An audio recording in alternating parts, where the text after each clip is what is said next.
There stands on a windswept hilltop in Cold Spring Hills, Long Island, chateau that looks as though some capricious god plucked it from the Loire Valley and dropped it, impossibly, onto American soil. 127 rooms of French Renaissance grandeur, its limestone facade glowing golden in the afternoon sun, its formal garden stretching toward the sound like a declaration of permanence, its towers reaching skyward as if trying to touch something just beyond mortal grasp, and for decades, tourists and filmmakers have gazed upon this architectural marvel and seen only beauty, only the fairy tale of Gatsby-era excess, only the romantic notion of American ambition made manifest in stone and steel. But what if those manicured lawns and gilded ballrooms concealed a darker truth, a story not of triumph but of tragedy, not of acceptance but of desperate performance, not of security but of profound vulnerability? What if this palace, built at the staggering cost of $11 million in 1919, equivalent to nearly $200 million today, was not the crowning achievement of its builder but the instrument of his unraveling, a beautiful prison constructed by a man who believed that perfection could purchase belonging, that grandeur could erase the stain of otherness, that wealth massive enough and taste refined enough could finally make them forget he was a Jew? This is the story of Oheka Castle, the second largest private residence ever built in America, and this is the story of Otto Hermann Kahn, the German Jewish banker who poured his fortune, his energy, and ultimately his spirit into its creation, only to watch helplessly as both his castle and his world crumbled beneath the weight of forces no amount of money could control. The Great Depression, yes. But also something far more insidious, the toxic intersection of anti-Semitism, class prejudice, and the brutal truth that in America's Gilded Age, acceptance was always conditional, safety was always an illusion, and the price of trying to belong could be nothing less than complete self-destruction. So let us walk through those grand doors, past the marble columns and beneath the coffered ceilings, down into the servants' quarters and through the private ledgers, to uncover what those limestone walls have hidden for a century, the real cost of building a palace in a country that would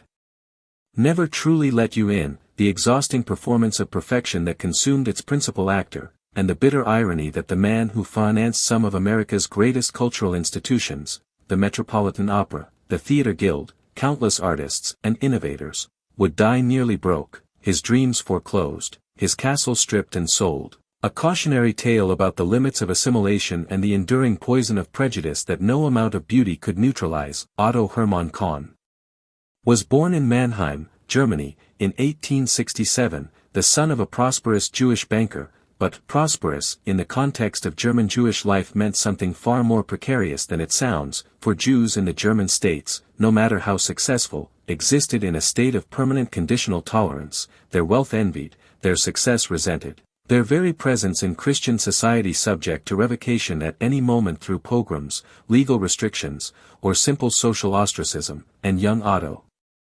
grew up acutely aware of this knife-edge existence, watching his father navigate the treacherous waters of German finance with the careful deference of a man who understood that one wrong move, one display of arrogance, one moment of forgetting his place could cost everything, and perhaps this is why, when Otto arrived in America in 1893 at age 26, already trained in the banking houses of Deutsche Bank and possessing the sophistication of European education, he saw not just opportunity,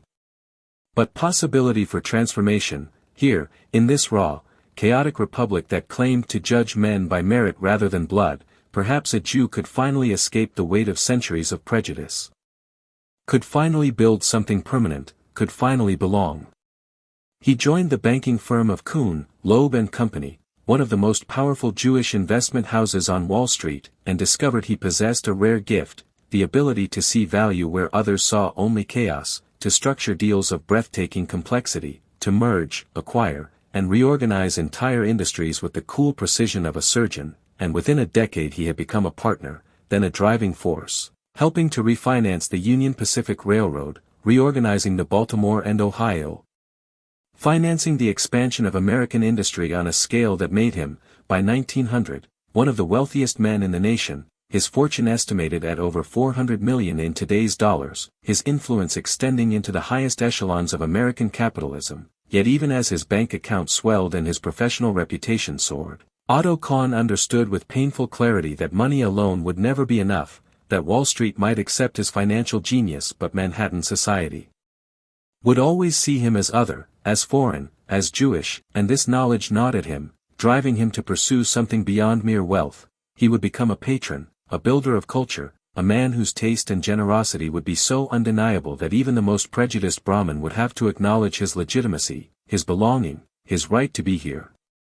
He poured millions into the Metropolitan Opera, serving as its chairman and savior during its most precarious years, personally guaranteeing deficits, importing the greatest artists from Europe, transforming it into a world-class institution, and he didn't stop there. He bankrolled struggling playwrights, funded avant-garde theater companies, supported the Provincetown players who launched Eugene O'Neill, commissioned symphonies, collected Renaissance art, and entertained scientists, authors,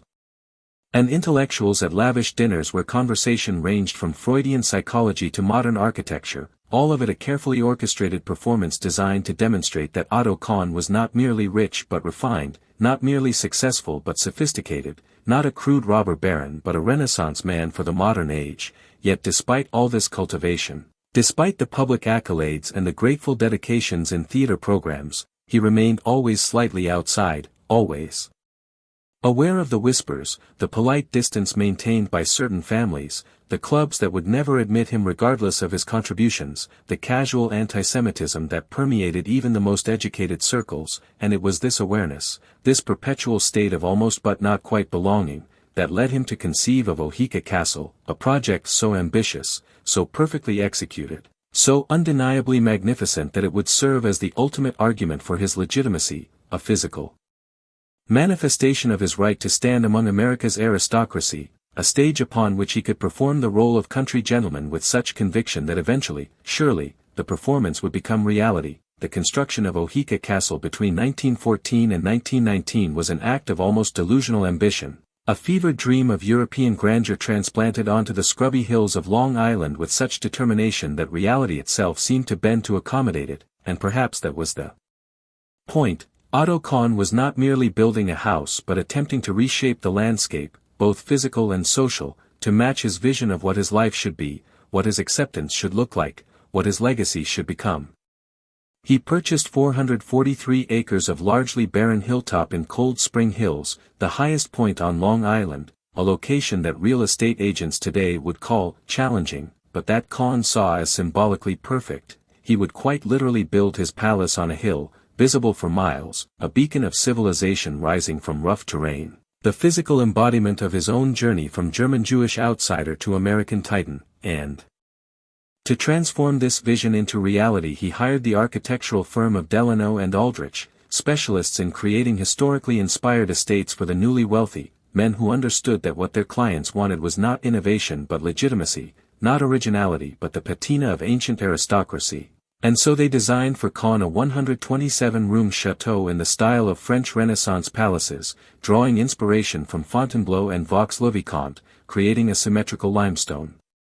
masterpiece with a central courtyard, formal wings, soaring towers, and every architectural detail calibrated to whisper, old money, European nobility, timeless elegance, even though the entire structure was being carved out of raw earth and assembled from imported materials in a construction project that would employ over 1,000 workers at its peak. The engineering challenges were staggering because the hilltop Kahn had chosen was not naturally hospitable to such a massive structure. The site required extensive grading, with workers removing entire sections of hill and filling low areas to create a level platform, then digging foundations deep into bedrock to support the enormous weight of limestone walls and steel-reinforced concrete floors. And because Kahn insisted on authentic materials, limestone was quarried and shipped from France. Oak paneling was carved in European workshops and transported across the Atlantic, marble was sourced from Italian quarries, while an army of craftsmen, stonemasons, carpenters, plasterers, ironworkers, labored for 5 years to assemble this palace with the precision of a Swiss watch, every molding perfect, every joint invisible, every surface polished to aristocratic gleam. But the house itself was only part of the vision. Kahn simultaneously commissioned the Olmsted brothers, sons of the legendary Frederick Law Olmsted who designed Central Park, to transform the surrounding acres into formal gardens, and what they created was nothing short of landscape as argument. Terraced gardens descended from the chateau in the French manner, with geometric precision. Manicured lawns stretched toward carefully planted woodlands, reflecting pools mirrored the sky, a network of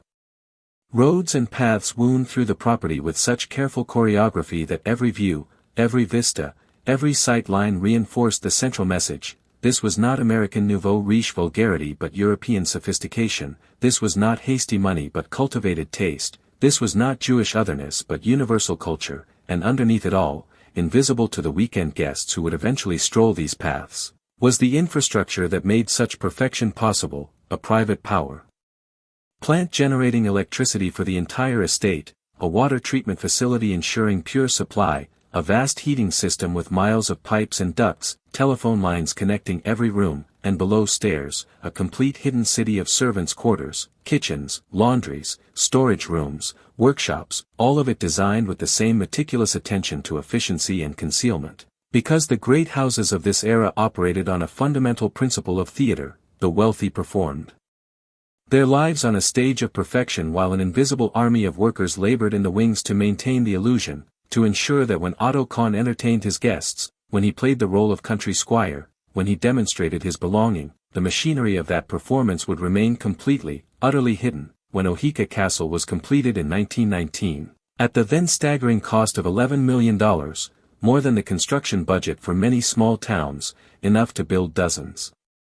of factories or schools, equivalent to nearly $200 million in today's currency, it stood as the second largest private residence in America, surpassed only by the Biltmore Estate in North Carolina, and the message was unmistakable. Otto Kahn had arrived, not as a supplicant or aspirant but as a peer, as someone whose home could stand comparison with Vanderbilt and Astor, whose taste and resources were so formidable that objections to his presence became, at least in theory, absurd, and for a brief, shining moment in the early 1920s, it seemed that the strategy might actually work.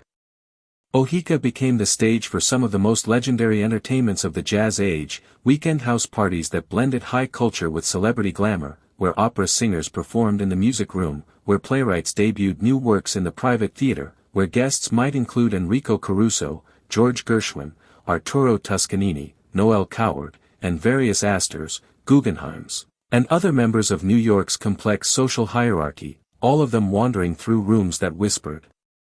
good taste at every turn, the library with its leather-bound volumes and carved oak paneling, the formal dining room with its hand-painted ceiling and table that could seat 200, the drawing rooms filled with Renaissance paintings and French furniture, the conservatory overflowing with exotic orchids, every space calibrated to project not wealth but cultivation, not money but meaning, not nouveau riche grasping but old-world assurance, and Kahn himself played the role of host with studied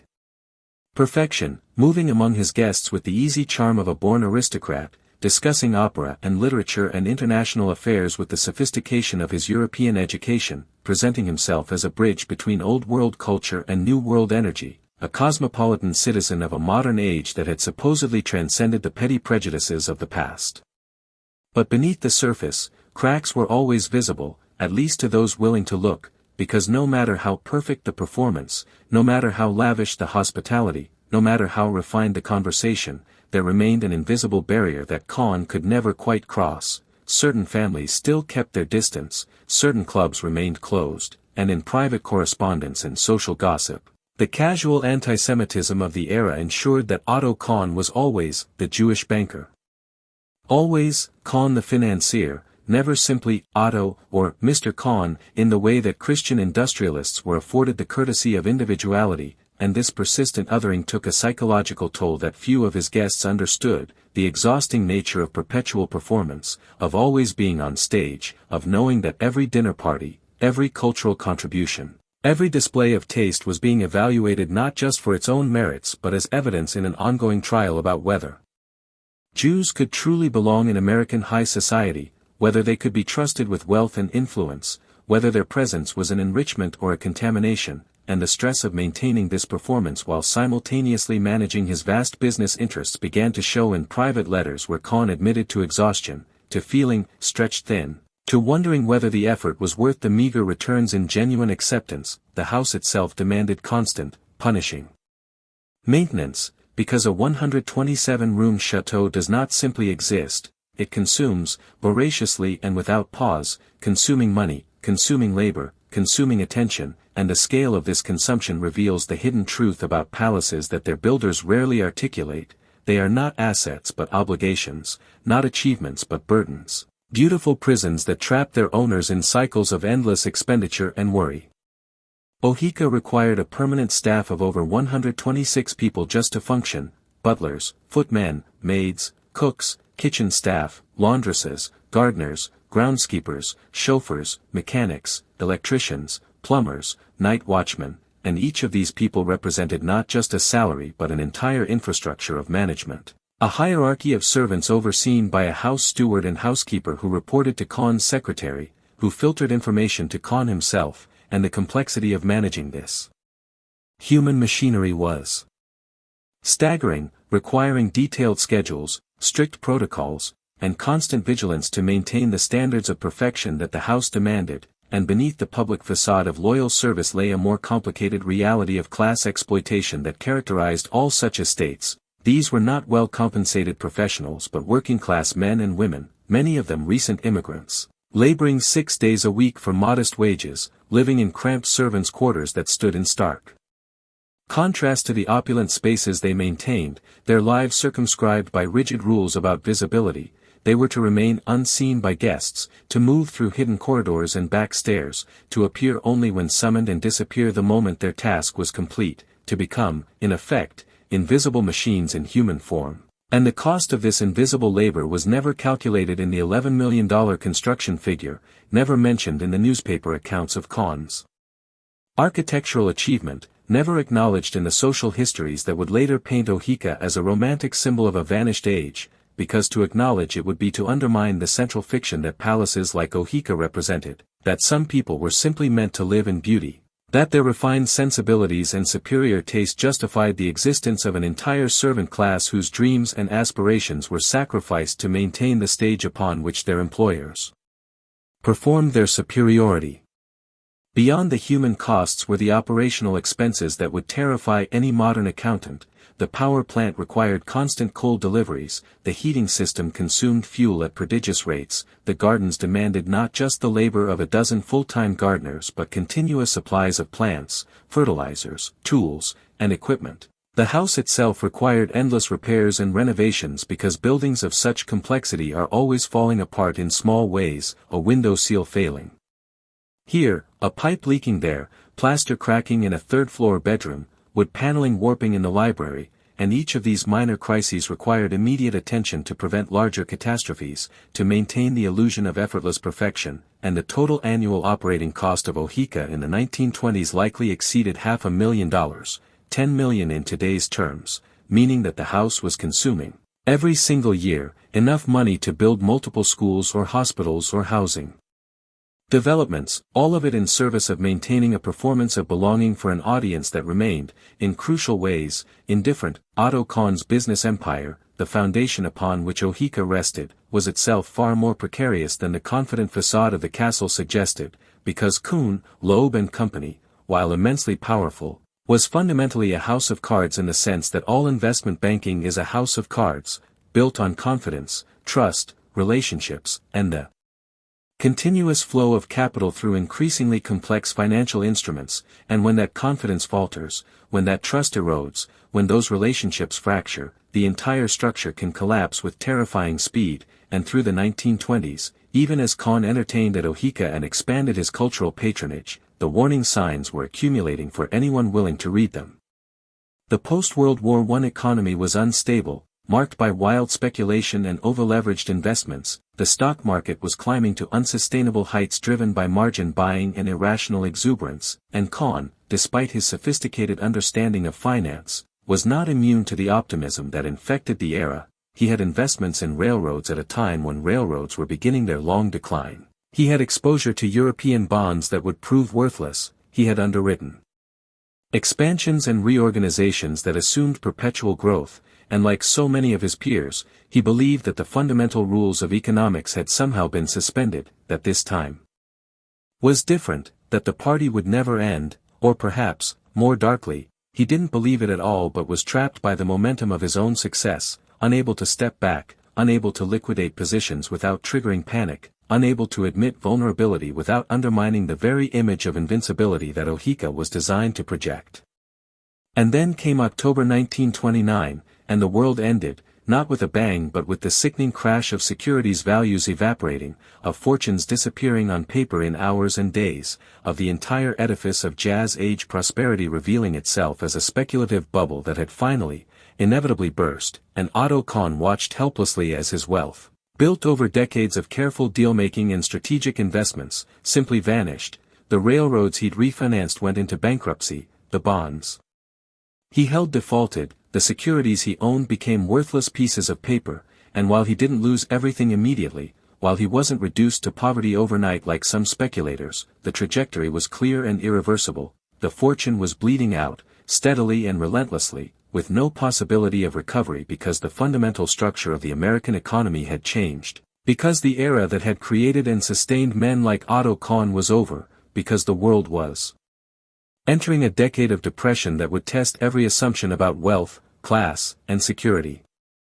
Oheka, which had been designed as a monument to permanence, suddenly became a millstone, an albatross, a grotesque reminder of excess in an age of breadlines, and Kahn faced an impossible choice: maintain the house at ruinous expense while the economy collapsed around him, or sell it, abandon it, admit defeat, acknowledge that the entire project of assimilation through grandeur had failed, that the performance was over, that he could not, in fact, build his way into belonging, and for several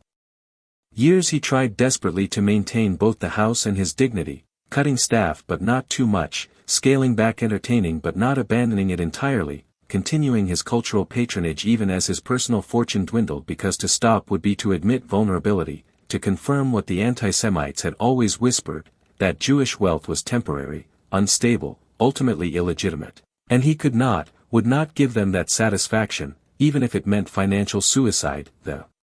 human cost of the depression on Otto Kahn was not merely financial but profoundly psychological and physical, because he was not just losing money but watching the entire structure of meaning he had built around his life collapse into rubble, seeing the failure not just of his investments but of his fundamental strategy for existence, the bitter revelation that all his cultivation, all his cultural contributions, all his careful performance of taste and refinement had purchased him nothing, had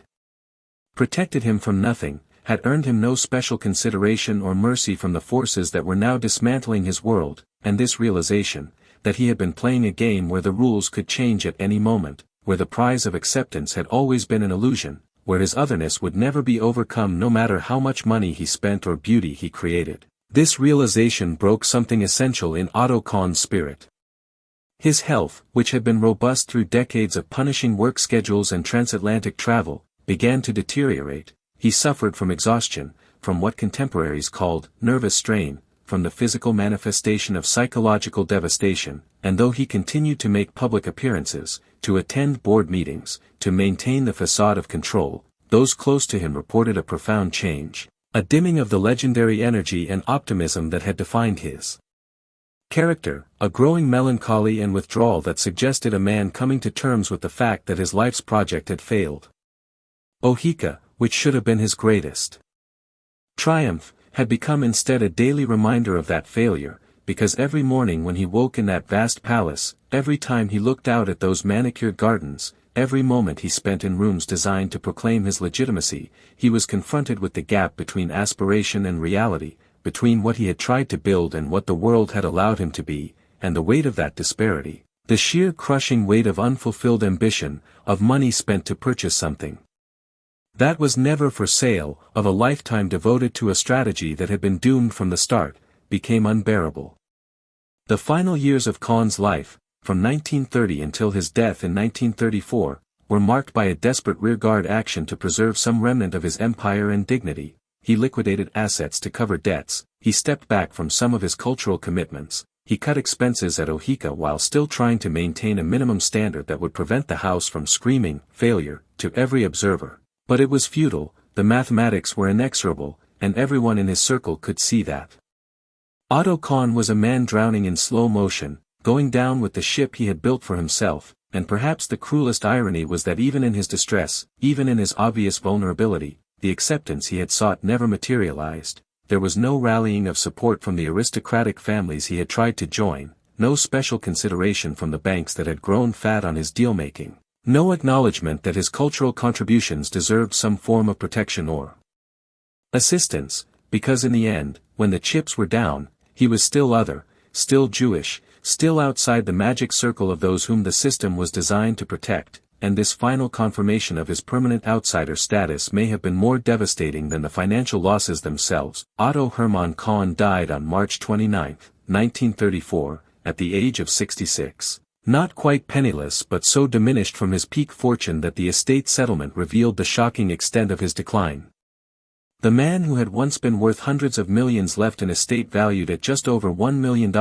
most of it tied up in illiquid assets that would continue to depreciate, meaning that his widow and children inherited not wealth but the burden of managing his remaining obligations, including Oheka Castle, which by this point was consuming more money than it could possibly generate. A beautiful ruin in everything but name, and within months of his death, the family made the inevitable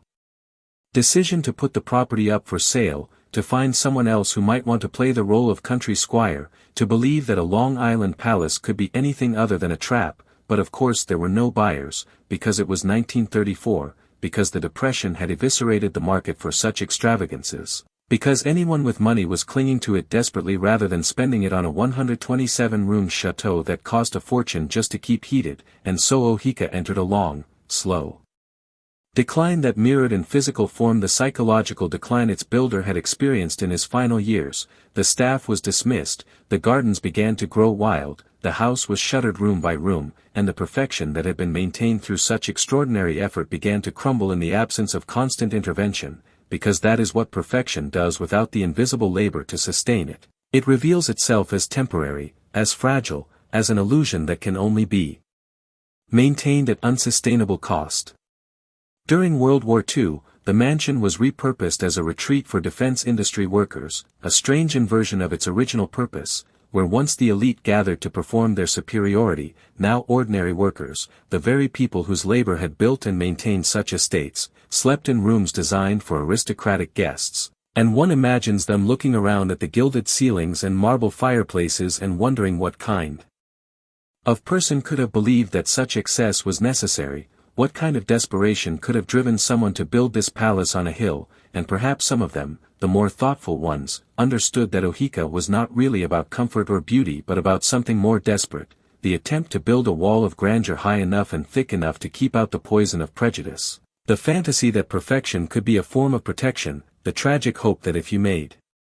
yourself indispensable enough, cultured enough, wealthy enough, they would finally let you in. After the war, Oheka changed hands multiple times, each transaction marking another step in its degradation. It became a training school for merchant marine officers, where young men learned navigation and seamanship in what had been drawing rooms and conservatories. Then it stood vacant for years, attracting vandals and thieves who stripped it of anything valuable, the copper plumbing ripped out, the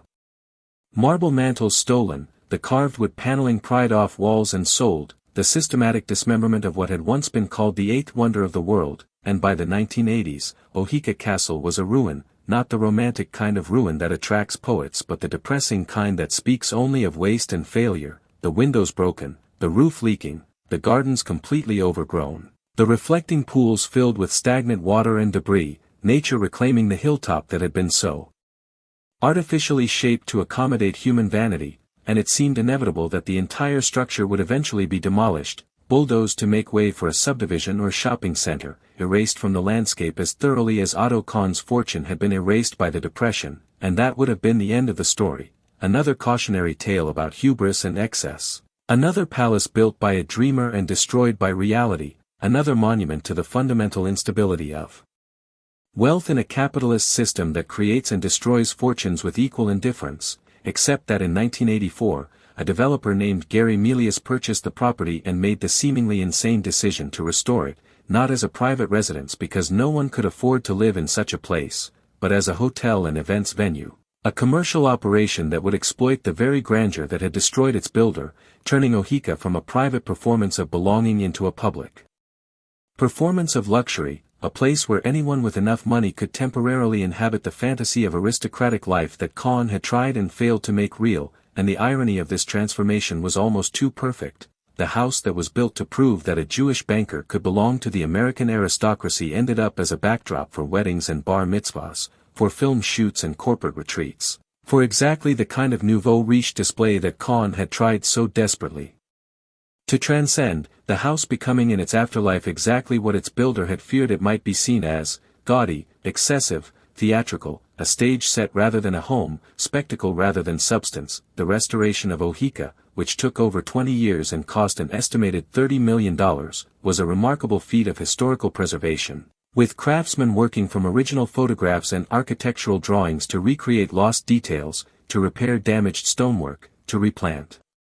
gardens according to the Olmsted plans, to restore the house to something approaching its original splendor. But what they could not restore, what no amount of money or skill could recreate, was the context that had given Oheka meaning, the social world that Kahn had been trying to enter, the cultural moment that had made such palaces seem necessary, the personal desperation that had driven a brilliant man to pour his fortune into limestone and marble. And so what visitors encounter today when they tour Oheka or book it for a wedding is something fundamentally different from what Otto Kahn built. They experience not a home but a museum, not a life but a tableau, not the reality of jazz age excess but a sanitized, romanticized version that has been stripped of all the darkness, all the prejudice, all the human cost, all the failure that defined the original. And the tours guide them through the public rooms while narrating a story of architectural triumph and Gatsby-era glamour, mentioning Otto Kahn primarily as a patron of the arts, as a visionary builder, as a man of taste and culture, but rarely dwelling on the fact that he died diminished and exhausted, that his palace contributed to his ruin rather than his salvation, that the entire project was born from a kind of desperation that should trouble anyone who romanticizes this era. And in this selective storytelling, Oheka's restoration participates in a larger cultural amnesia about the Gilded Age and Jazz Age, a willful forgetting of the exploitation and prejudice and instability that characterized those decades, a preference for beautiful surfaces over uncomfortable truths, for architectural porn over historical honesty. And while one can hardly blame a hotel for not wanting to depress its guests, the gap between the marketed image of Oheka as a romantic fantasy and the historical reality of what it represented and what it cost is wide enough to drive a freight train through. The true legacy of Oheka Castle and Otto Kahn is not the restored building that stands today, beautiful and functional and profitable, but the questions that their story forces us to confront about wealth, assimilation, prejudice, and the enduring American fantasy that enough success can overcome any disadvantage, that the American dream is truly available to everyone regardless of background, that we are indeed a meritocracy where talent and hard work are fairly rewarded. And what Oheka whispers, if we listen carefully, is that all of this is a lie, or at least a profound oversimplification, because Otto Kahn was talented and hard-working, he was brilliant at finance and genuinely devoted to culture. He contributed enormously to American society through his patronage and deal-making. He played by every rule and exceeded every expectation, and still, at the end, he was other, still he was outside, still his palace could not purchase the acceptance he craved because the game was rigged from the start, the prize was never really available, and the society he was trying to join had no intention of actually letting him in, no matter how much he spent or how perfectly he performed. The specific form of prejudice that destroyed Kahn, anti-Semitism in early 20th century America, may have evolved in its expression, may have become more subtle and less socially acceptable to voice explicitly, but the fundamental dynamic remains depressingly familiar. Members of minority groups, no matter how successful, are always conditionally accepted, always subject to revocation, always required to prove and prove again their worthiness in ways that members of the majority never have to demonstrate, always one economic downturn or social panic away from being redefined as threat rather than asset, as other rather than us. And this is the dark knowledge that Oheka holds in its limestone walls, that wealth without power is vulnerable, that cultural contribution without political protection is insufficient, that in times of crisis, when resources become scarce and fears run high, the most accomplished outsiders will be sacrificed first, their achievements forgotten, their contributions erased, their claims to belonging revealed as the conditional, revocable grants they always were. Consider how different Kahn's story is from his Christian contemporaries who built similar estates, the Vanderbilts, the Morgans, the DuPonts, families whose wealth, though often more recently acquired than they liked to pretend, was never questioned in the same way, never subject to the same scrutiny, never required to justify itself through the same level of cultural performance, families who could be crass and vulgar and exploitative and still remain unquestionably American, unquestionably legitimate, unquestionably inside the circle of protection that wealth is supposed to provide, and the difference was not education or taste or character but simply birth, simply the accident of being Christian in a Christian-dominated society, simply the luxury of majority status that rendered them default, normal, unquestioned. While Kahn was always marked, always other, always required to work harder and prove more and still end up diminished, the physical preservation of Oheka as a hotel and event venue, while undoubtedly valuable from an architectural standpoint, thus becomes a kind of comfortable lie we tell ourselves about history, a way of consuming the aesthetic pleasures of the past while ignoring its moral horrors, of enjoying the beauty without confronting the ugliness, of playing dress-up in period clothes without acknowledging the suffering and exploitation and prejudice that made such displays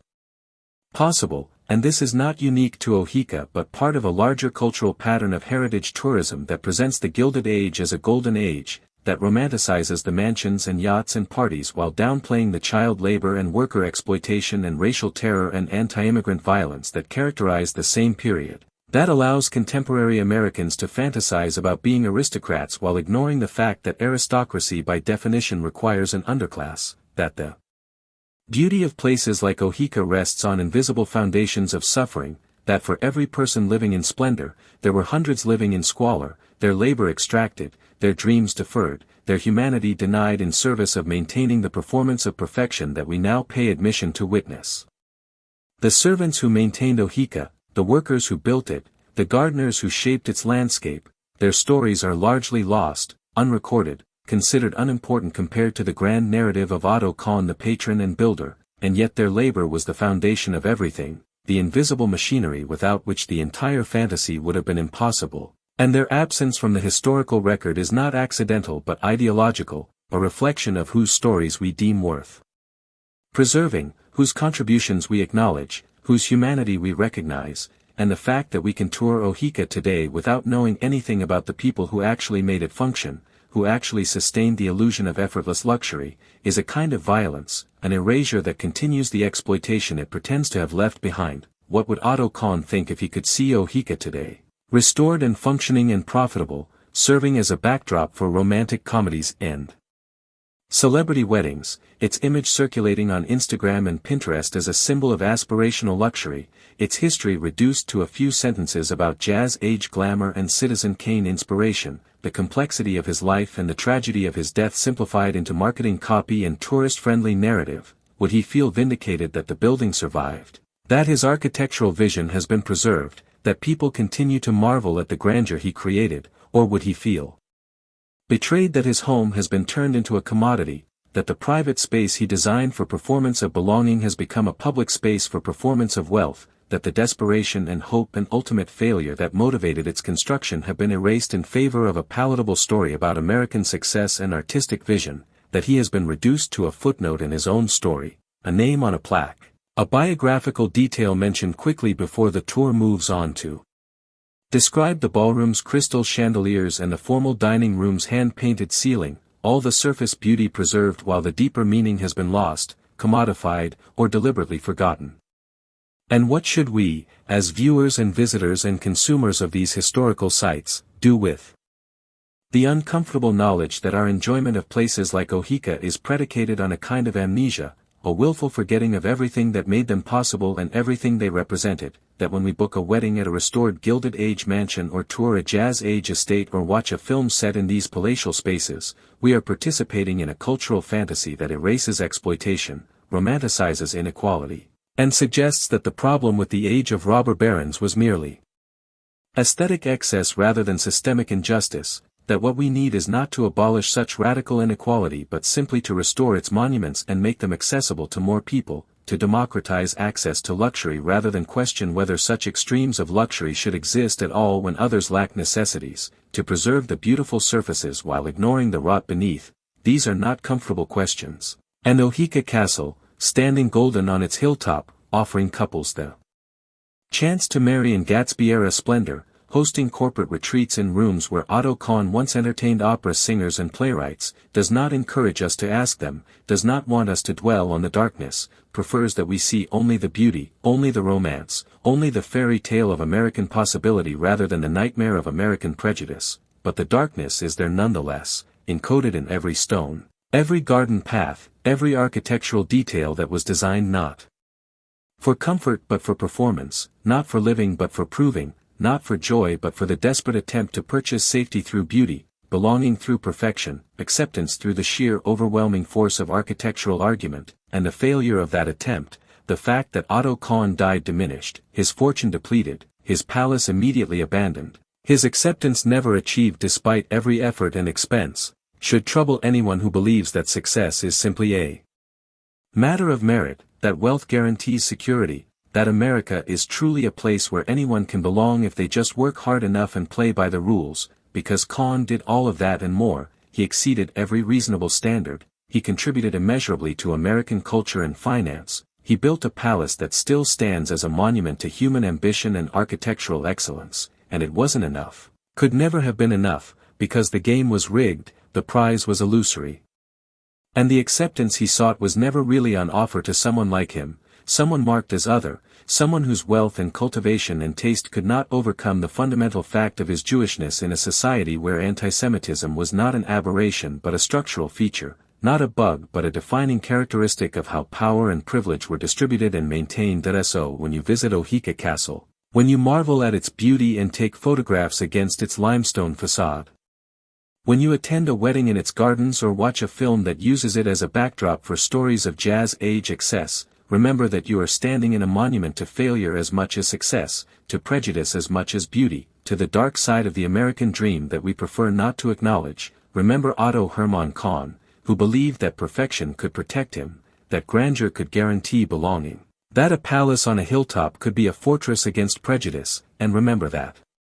he was wrong, tragically and completely wrong, and that his wrongness should inform how we think about wealth and inequality and acceptance today, because the dynamics that destroyed him, the conditional nature of minority acceptance, the inadequacy of cultural contribution without structural power, the way economic crisis reveals and amplifies prejudice, the exhausting performance required of those deemed other, the ultimate impossibility of buying your way into genuine belonging, all of these remain active in our society, operating with different targets perhaps but the same essential logic, the same brutal winnowing that separates insiders from outsiders, the same revocable tolerance that can be withdrawn the moment it becomes inconvenient or expensive to maintain. And if we cannot see this darkness in Oheka's restored splendor, if we can only consume its beauty without confronting its meaning, then we have learned nothing from Otto Kahn's tragedy, we have failed to hear what his palace is trying to tell us. We have chosen comfortable fantasy over uncomfortable truth, and we are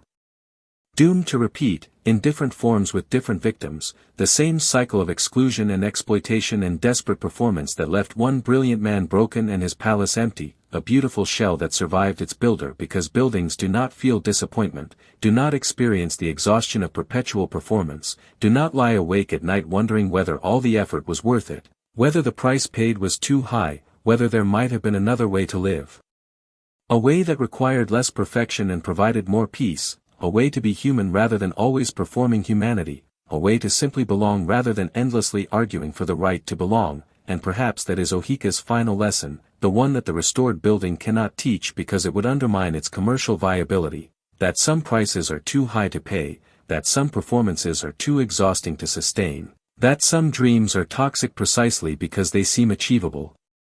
and that the American fantasy of universal belonging through individual achievement is often a trap that destroys those who believe in it most fervently, who sacrifice most completely to achieve it, who build the biggest and most beautiful monuments to their faith in a promise that was never going to be kept, could never be kept, because the system that makes such promises was never designed to honor them, was always structured to exploit the aspirations of outsiders while ensuring they remain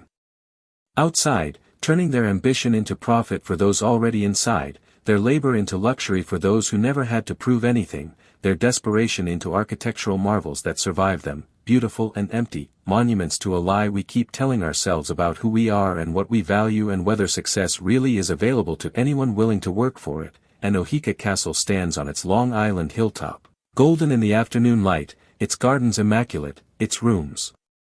restored, hosting celebrations and filming and tours, performing its own kind of success that Otto Kahn never lived to see, and whispering, to those willing to listen, that it was all a performance, always a performance, a desperate, exhausting, ultimately futile performance that consumed its principal actor and left nothing but this beautiful stage, this empty set. This monument to the cost of trying to belong in a country that makes belonging conditional, acceptance revocable, and dreams purchasable but never quite deliverable, and that is the story Oheka really tells, if we have the courage to hear it.